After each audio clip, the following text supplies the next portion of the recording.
Bonjour, bonjour, donc bienvenue pour ce petit aperçu sur Material.com des nouveautés de la nouvelle version de Blender, donc la version 2.67. Alors la plus grosse nouveauté dans cette version, c'est que déjà dans l'ancienne version, on avait une jolie jeune fille qui nous accueillait quand on ouvrait Blender, et maintenant on a un vieux monsieur moustachu. Donc ça c'est la principale nouveauté. Donc j'espère que cet aperçu vous a plu, et à la prochaine, bye bye. Bon, et puis on a quand même d'autres trucs, hein, vous inquiétez pas. Alors, mis à part l'écran d'accueil, donc que vous pouvez réafficher à tout moment en allant dans Help Splash Screen, donc ici, Splash Screen, facile à dire pour les Français, donc si vous voulez revoir le monsieur moustachu, voilà, vous allez dans Help Splash Screen et vous le revoyez. Et en dehors de ça, donc on a des outils de modélisation qui sont bien sympas, donc que je vais vous montrer tout de suite. Alors je vais ajouter un cylindre ici, je le réduis, j'enlève les axes et je zoome dessus. Donc une fonction bien intéressante, c'est le Inset Individual Faces. Donc là je vais sélectionner toutes mes faces autour du cylindre, je vais appuyer sur I. Donc là ça va me faire un inset, donc là rien de changé pour l'instant. Je fais un clic de la souris et là je vais venir dans les options ici. Et là, on a une nouvelle case qui s'appelle Individual et qui va me permettre de faire un inset sur chaque face indépendamment. Donc là, je viens ici, je vais mettre un peu de depth comme ceci. Et vous voyez que ça m'a fait un inset sur chaque face de façon indépendante. Si je viens dans l'ancienne version de Blender ici et que je fais la même chose, donc j'ajoute un cylindre, je zoome dessus, je viens en mode face, j'appuie sur I. Là, ça me fait donc la même chose qu'au début, ça me fait un inset, mais là, je n'ai pas cette case individual, et donc je ne peux pas faire ce que je viens de faire sur cette nouvelle version. Donc là, je peux par exemple désélectionner Select Outer, et là, ça me sélectionne toutes les faces que je viens d'insetter, donc avec la touche I. Alors, un autre truc très sympa, donc que j'attendais depuis longtemps, c'est qu'on va pouvoir réduire les faces individuellement sur leur axe face à la normale. Donc je vais vous expliquer ça par un exemple très précis. Donc imaginons que je veuille réduire la taille de chaque face sur l'axe des X. Donc si je viens en mode normal, ici, que je sélectionne une face, je vais réactiver les gizmos. Là, je peux, vous voyez, réduire cette face sur l'axe des X et sur l'axe des Y. Donc si je veux faire ça sur chacune des faces, dans l'ancienne version de Blender, si on vient ici par exemple, sélectionner toutes ces faces, on va faire une extrusion, comme ceci. Là si je viens en mode normal, donc là on est sur l'ancienne version de Blender, la 2.66, si on venait en mode Individual Origins, en mode normal, et qu'on prenait les gizmos pour faire un scale, et que je fais un scale sur l'axe des X, vous voyez que ça me fait quelque chose de bizarre, et ça réduit pas chacune des faces sur l'axe des X.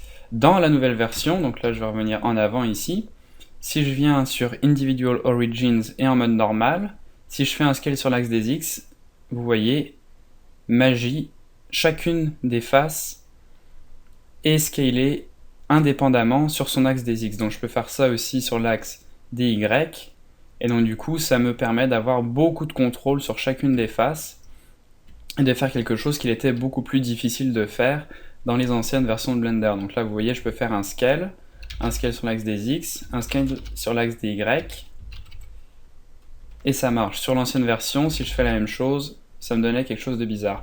Donc grande nouveauté de ce point-là, de ce point de vue-là, pour faire, vous voyez, des géométries assez intéressantes très rapidement.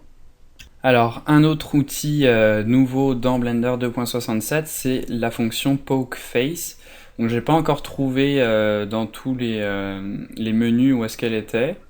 Ici ou dans le menu W, je ne l'ai pas trouvé. Donc le moyen d'y accéder pour l'instant que j'ai trouvé, c'est d'appuyer sur la barre d'espace, d'aller dans Poke, donc on marque Poke, et là on a l'option Poke Faces. Donc on peut accéder aussi en appuyant sur Alt P. Donc j'appuie sur Alt P, et là vous voyez, ça me fait en fait la même chose que si je faisais une extrusion et que j'allais vers le centre, comme ceci. Ça fait exactement la même chose, mais plus rapidement, et ça me permet donc par exemple de venir sélectionner cette vertex, de faire un scale comme ceci, et d'avoir une forme donc un peu en triangle. Donc un truc assez sympa qu'on avait dans d'autres logiciels comme Maya, etc. et qui fait son apparition donc dans Blender. Alors, une des autres nouveautés donc assez importantes qui a fait beaucoup de bruit sur internet, c'est le freestyle rendering. Donc c'est une fonction de rendu qui permet de faire quelque chose qui ressemble à des dessins animés. Donc cette fonction, on va l'activer en venant ici dans freestyle. Donc je clique sur la petite icône. Je vais ajouter une Suzanne. Je vais la mettre face à la caméra, comme ceci. Et voilà. Je fais un smooth, un petit subsurf, et je vais aller dans les options de rendu. Alors à noter aussi que les render layers se sont déplacés sur une nouvelle icône, donc avant ils étaient dans les options de rendu ici. Maintenant ils ont leur propre palette d'outils ici, donc accessible en cliquant sur cette petite icône, et on a toutes nos options de rendu. Donc quand on active le freestyle, on a plusieurs options qui arrivent ici, donc là il est désactivé donc on n'a rien. Si on vient l'activer en cochant la case ici, on a plus d'options. Donc je vais faire un rendu tout de suite pour vous montrer ce que ça donne. Hop, j'appuie sur F12, et donc vous voyez que là on a des lignes qui viennent de se créer autour de notre objet et qui donnent donc un rendu assez sympa, un peu dessin animé comme je vous disais, donc vous allez pouvoir faire beaucoup de choses avec ça. Donc très rapidement on peut régler ici la taille des lignes, donc l'épaisseur des lignes, donc là vous voyez qu'on voit un peu moins les lignes, et vous avez tout un tas d'autres options ici, donc par exemple on peut venir ici changer les lignes pour les changer en couleur, donc si je veux des lignes rouges, je viens ici et je vais avoir des lignes rouges autour de mon objet. On peut aussi venir en mode édition, sélectionner une arête, faire CTRL E et là on a une nouvelle option, donc un peu comme quand on fait les UV on a Mark Seam, Clear Seam, là on a Mark Freestyle Edge et Clear Freestyle Edge. Donc si je clique sur Mark Freestyle Edge, vous voyez que mon arête devient verte, et si je vais dans les options ici, je vais cocher la case Edge Mark, et là quand je vais faire un rendu, vous voyez que l'arête que je viens de marquer s'active au rendu, donc comme ça on peut contrôler très précisément les arêtes qu'on veut avoir d'une ligne en couleur. Donc là je peux désélectionner par exemple toutes les autres, venir faire F12, et là on a juste l'arête que j'ai sélectionnée, donc l'arête ici, qui est entourée de rouge. Donc ça c'est à peu près très rapidement les options pour le freestyle rendering. Je ferai un tutoriel un peu plus long pour vous expliquer toutes les subtilités plus ou moins, parce qu'il y en a beaucoup, mais les subtilités principales de ce nouvel outil pour faire plein de trucs très utiles, comme par exemple un rendu wireframe qui se fait maintenant en quelques secondes. Donc je ferai un tutoriel là-dessus dans très peu de temps.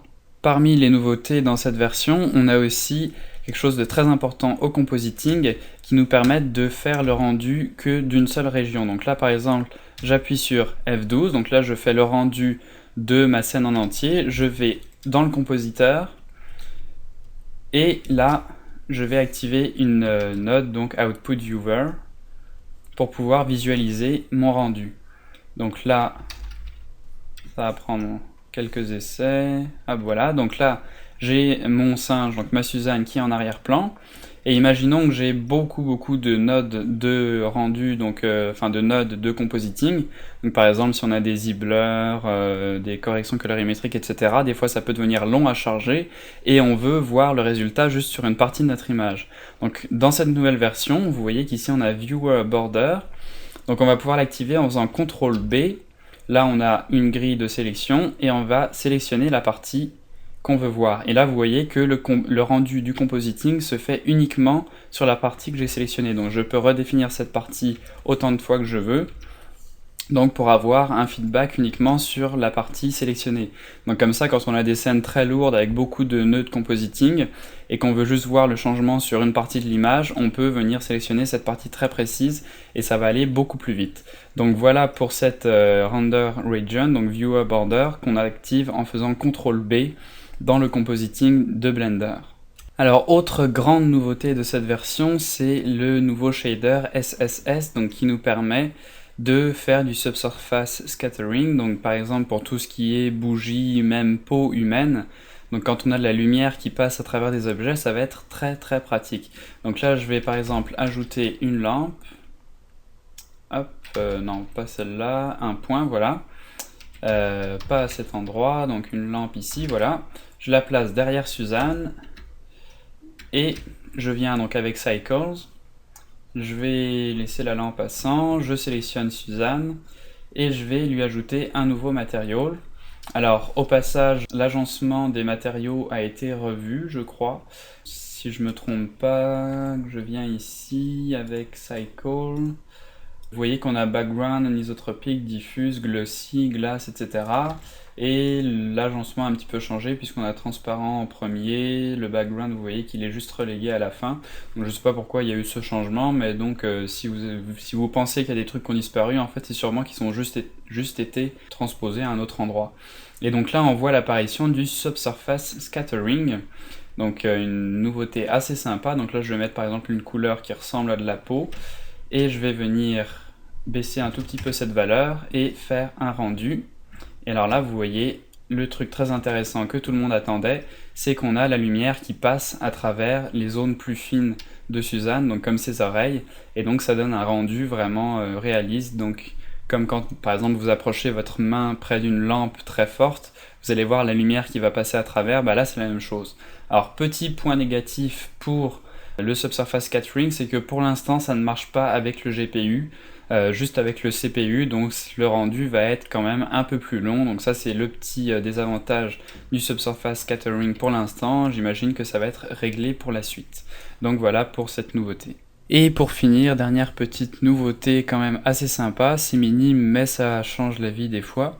On peut maintenant cliquer-glisser sur différentes icônes en maintenant le clic. Donc dans les versions précédentes, si je voulais activer par exemple tous les calques ici, donc là j'ai une Suzanne dans chaque calque, je devais maintenir la touche Shift et cliquer sur chaque calque indépendamment pour tous les activer.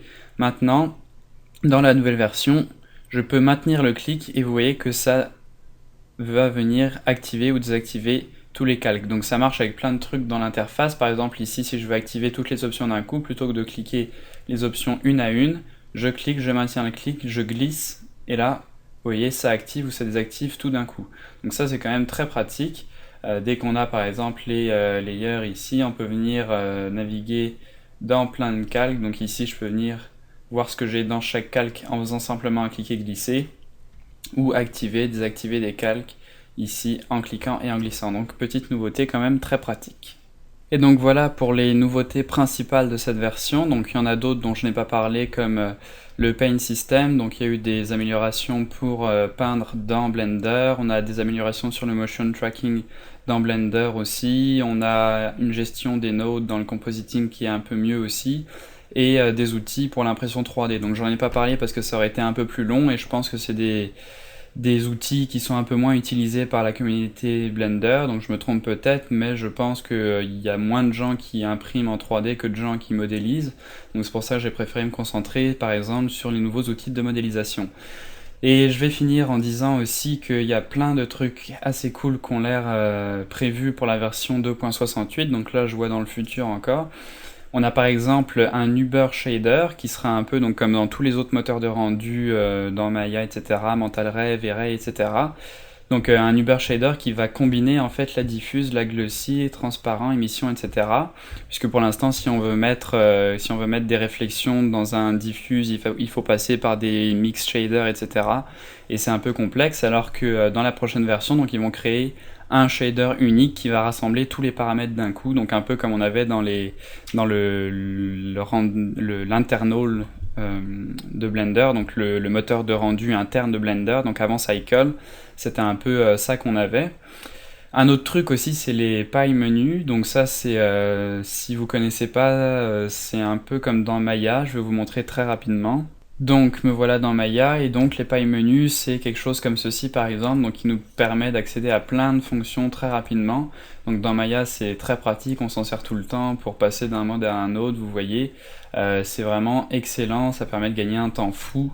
C'est aussi dans Modo je crois, il y a les pailles menus, et ça doit être dans d'autres logiciels, je pense pas que ce soit dans Softimage, mais en tout cas c'est vraiment quelque chose que j'apprécie énormément dans les autres logiciels de 3D qui permet de gagner, comme je vous disais, un temps fou. Donc j'ai vraiment hâte de voir ce que ça va donner dans la prochaine version de Blender. Donc voilà pour ce petit aperçu des nouveautés de Blender, j'espère que ça vous a plu.